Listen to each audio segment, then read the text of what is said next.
It is 6:14 now. With the markets still reeling, average Americans are now feeling the effects in a variety of ways. Yeah, one of those is interest rates, something people always keep an eye on. Joining us this morning in studio to break down some numbers is our financial consultant, Andy Barkate. Andy, good morning to you. Good morning, good morning. Interest rates. They were so low. Everything was so good.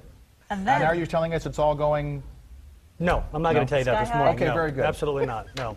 I mean, there's Well, no good. news. You can stay now. Rates are low. We know that. Yes. And actually, if people remember, about a week or so when the markets were in turmoil a week or so ago, Fed Chief Bernanke got on the air and said, we're going to keep rates low for the next couple of years. All right. And that pretty much told everybody, number one, we've probably got a weak economy, and number two, rates aren't going to go anywhere for the time being. So I thought it wouldn't be a bad idea to talk about why rates are staying low and then what's an investor to do. Okay. So where do we start? Well, actually, let's talk about why rates are low for a second. Okay. One reason, the main reason, is we've got a relatively weak economy. And the rates are kind of reflective of that. And as I mentioned a minute ago, the Federal Reserve is trying to keep rates low in an effort to kind of help the economy get going again. Okay.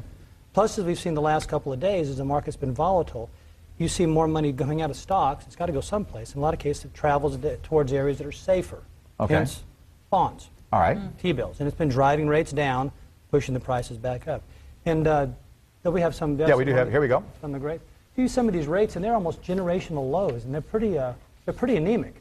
I mean, people haven't seen rates this low really probably in their lifetime. And as we see, even the 10-year bond, which is trading right now, as of this morning, about 2.1%, never been that low before. It actually traded below 2% just intraday a couple of days ago. So there's other areas you can put money in to maybe try to get higher rates. But then again, rates still aren't that great. You can look at maybe annuities are going to pay you somewhere between 2 to 4%, and that 4% is rare. Or you can look at maybe mutual funds that have bond funds, I should say. Some of those bond funds, as you have up on the screen, are all over the board. You can have government bond funds, corporates, tax-frees, internationals, high yields, but those all come with risks too. Okay. So as an investor wants to take a look at it, bonds will go up and down based primarily on interest rates. There's an interest rate risk. As interest rates come down, this usually catches investors off guard too. Okay. Interest rates come down, bond prices will go up, which we've seen lately. But down the road, when rates eventually go back up, a lot of cases when people get complacent because they're out of the market and they want to be nice and safe, as rates go back up, those bond prices will start to fall, and they start looking at their statements, thinking to themselves, what happened? So be vigilant. All right, very good. And what about the risks? Well, more on the risks. You were talking about inflation. Well, inflation is one of the risks. Inflation will kind of eat away the purchasing power of a bond. If you figure a bond is kind of a fixed interest instrument, it throws out interest rates. Right. And as inflation goes up, the interest that those bonds are spinning off becomes less and less valuable. And then again, you've got credit risk. Now, we've just seen that in the U.S. bonds, right? We got our bond prices or our bond rating downgraded.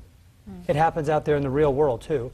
As different companies become more and less creditworthy, their bond prices are going to bounce up and down because of that. So again, just because you have money in bonds and they are safer than stocks, still have to keep your guard up. Right. Whatever keep your eyes open. to stashing your cash in the mattress? I've heard that phrase a lot lately. I thought it was the tin can out in the yard. Wasn't that what it was? Just don't forget where you buried it. Yeah.